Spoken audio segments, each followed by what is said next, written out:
YouTube, what's good?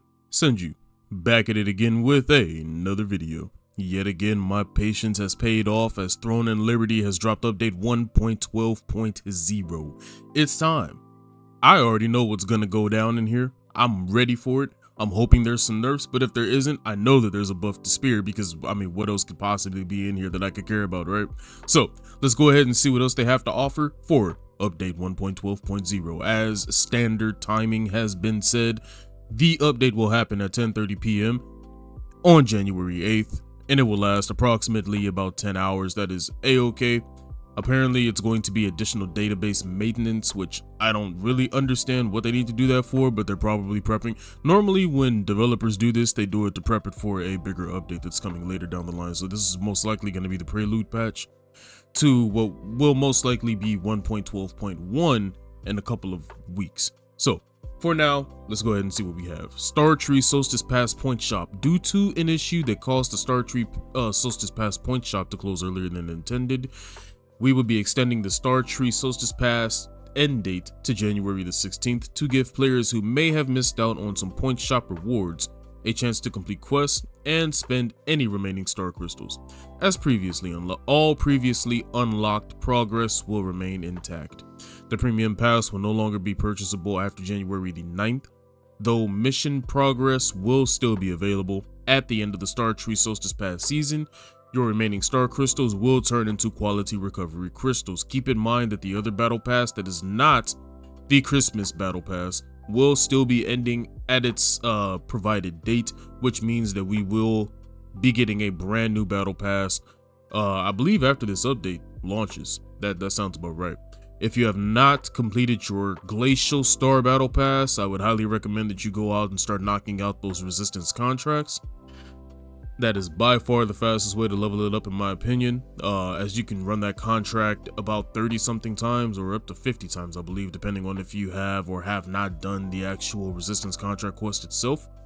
It will net you a ton of XP for your battle pass, and it will also be probably the fastest way to get additional materials for your character. So we have a lot of general changes here, which is just broad overview for the title. Guild summon gates now properly last for the expected 3-minute duration. Combat made improvements to how beneficial effects of party members are displayed when you select only show my animations from the settings, so that healing effects like Fountain of Life will still appear. Oh boy, if you guys hear me having some dialogue miscommunications here, I'm getting sick again. It's okay. You know, I'll fight it off. I got a stern steel immune system. However, it's boys trying to take me out. I ain't gonna lie to you. So, Saradama Island, the dungeon token selection box awarded for successfully claiming chest spawns will now expire after 24 hours if not opened. Training due. When one of your equipped weapons is at max weapon mastery, attempting to consume training due will now show a warning message that the experience will not apply to the capped weapon type. War Games respawn protection buff, Fontine's Blessing, no longer applies in wargame matches. Huge W for War Games. Maps adjusted the placement of region details UI for available content and monster info. Character corrected differences in display of character hair color between the character creation screen and in-world models. Controller party vote kick should no longer lock movement when using a controller. Gameplay fixed an issue where initiating gathering while morphed would fail to display the gathering animation. Settings improved the presentation of combat settings presets that were causing confusion when making settings changes that then only apply during combat, or were not saved to the preset and reverted when closing the window. There is now a current settings tab to show settings currently applied to your client that allows you to make changes, which are saved and applied in real time. Individual settings presets are now applied persistently when activated rather than only applying during combat mode. Ornate Coin Shop, new items are now up for grabs in the Ornate Coin Shop. This means that the monthly reset has happened for the shop, so you can now go and get more items, little Pretty much like your monthly leveling buffs that you really need if you actually need them, including fresh titles, morphs, and Amatoi. Now, for the combat changes, we have a decent, just a small decent amount of combat changes here. Let's see what we got here. Combat. Fixed an issue where some incoming damage would not be reflected in your player health bars during 2-star dungeons or dimensional trials. Beneficial abilities no longer auto-target party members when your cursor is hovering over their name in the party list. Spear, Gale Rush.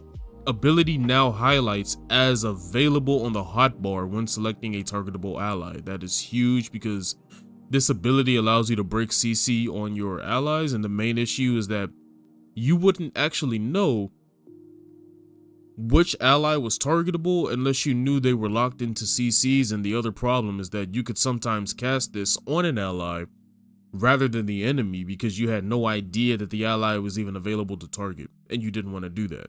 So that's actually huge. Crossbow, explosive trap, detonation animation is now located on the affected target and not the player. That, you know what? When I was using explosive trap, that was actually a huge problem as well, because it was giving you misinformation on, it was giving you visual misinformation, because you would launch detonation, explosive trap, and then you would see it detonate on you, but the guy 5 meters away from you was getting stunned. So, glad that they fixed that VFX there. Greatsword, Guillotine Blade, fixed on-screen damage text not appearing when using this skill with the AoE damage specialization active. Dagger, Brutal Incision, fixed on-screen damage text not appearing when using the skill on a poisoned enemy while having the damage increase specialization active. I'm so glad that they fixed this because it was possible that if you were to run Brutal Incision with that damage increase for hitting a poison target, that you just would not see your damage numbers, which was horrible for DPS testing because you really wouldn't know how consistent your damage was. Sword, Retaliatory Strike, fixed enemy health bars not updating immediately when damage was dealt with this ability. Inter-server conflict, fixed instances where some field bosses would appear at level 55 instead of level 50. Spear, Unyielding Sentinel, now increases CC resistances each time a player is hit for up to 15 hits. Good God almighty. Cooldown reduced to 24 seconds. I'm not clear on this change being a Korean change, because if I'm not mistaken, the cooldown reduction was applied. This, however, this was not the original change in Korea.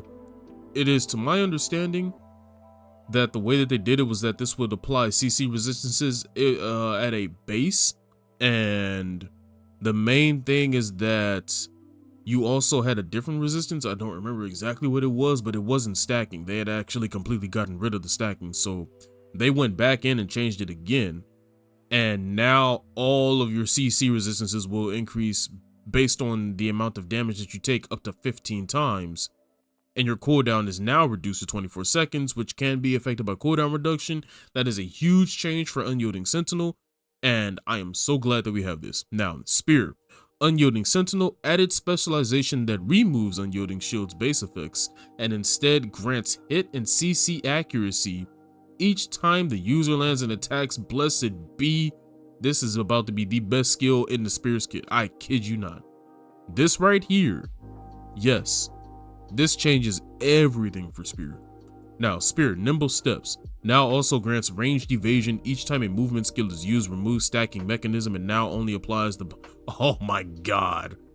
Well, I was questioning whether or not evasion was going to be worth it in tier 2 content due to the outrageous amount of hit that Longbow was getting, and since it seems like Longbow isn't getting a proper nerf anytime soon because we have some Longbow Andes on the dev team, we're gonna have to sit here and deal with Longbow Andy spam yet again for the foreseeable future.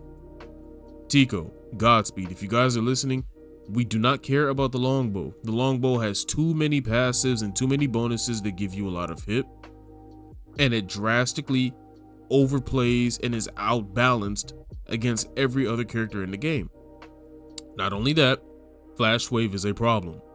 It is a problem and it needs to be dealt with. It is that problem middle child that just doesn't know when to shut up. You gotta sit over there and put him in the corner on timeout. Flash Wave has got to go. I don't care what you decide to do to it, but here's a suggestion. Delete the damage from Flash Wave and just make it a heal ability. Because at this point, you can't delete it. People have wasted too much currency on that ability. Delete the damage and just make it a heal. Because the longbow is all over the place and no one can tell what it's supposed to be. 1 second it's a sniper, the next second it's the best healer in the game, the next second it's just deleting your Zergs. It's doing too much. It needs to pick a lane and sit there and shut up. So, UI. Chat. Chat window now scales in size based on screen resolution. Chat. Fixed HTML code displayed in chat in certain messages. Material transmutation. Added sorting options to the material transmutation interface. Amatoy Expedition. The selected duration of the previous completed expedition should now properly carry over when assigning a new expedition. I actually really like this change because I do this a lot. And it's very annoying when I choose an 8-hour expedition and then I come back and then I immediately choose the same expedition again. And I check and it's on a 1-hour expedition. So I have to go in, cancel it, and start a new 8-hour. It's something that's really small and you really think wouldn't matter that much. It's just, hey, Senj, go and change a node. But it's actually very tedious and it gets in the way. Guild search fixed an issue with certain results not clearing sometimes when this window was reopened. War games improved the team management window for easier management of team members. I thought this was fine, but okay. Like I was using this a couple of days ago. I thought it was fine, but okay. Inventory fixed an issue that caused inventory slots to not refresh after opening some full screen UI windows. Dimensional trials corrected the defeat progress info text that erroneously displayed 0 score multipliers. Item. Allied Resistance Forces Contract Scroll 2 now has tooltip text. UI. Auction House removes some duplicate and non-functional search criteria. Inventory. Fishing bait can now be locked in the inventory. Console. Auction House improves search reset functionality when clearing searches. Combat. Fix some issues with non-targeted skill use. While locked onto a target, lithograph book can now be navigated with R-stick controls. Inventory fixed an issue that prevented inventory tab navigation while a container, selection, chest, bag, etc. was being opened from your inventory. Battle Pass and Codex fixed issues preventing the red notification dot from clearing even when the updated information was focused. That is a huge W for my people out there that like to have a completionist thing. You know, they have that completionist mentality. The last thing that you hate to do is clear an area and then turn around and there's still a dot saying, hey, you forgot me, brother, I need you to come back. Like, no, I've already done that. I need you to go ahead and get up out of here. Arena. Closing the full screen arena window no longer requires a long press button hold. Inventory fixed an issue where the selection chest pop-ups were not visible. UI fixed a case where Stellarite wasn't shown as equipped when it was.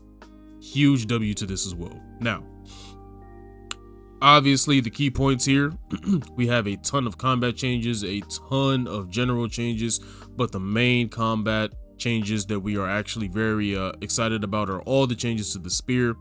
They have some fixes, but most importantly, there is a massive, and I mean massive, buff to the quality of life and utility of spear. And I mean, a month into its cycle, it's already getting a goated specialization that gives you hit chance and CC accuracy, on top of having ranged evasion in the kit, which is huge for my evasion team users. Now, outside of that, obviously do not forget that your Ornate Coin shop now has a reset for the month. And on top of that, do not forget that your Christmas battle pass will last until the 16th. And you will be able to sit there and continually be able to go ahead and farm out some stuff if you happen to miss out on all of that. So without further ado, hopefully you guys enjoyed the video. Make sure you guys leave a like. Make sure you subscribe if you're not part of the channel already. And I'll catch you guys in the next one. Take it easy.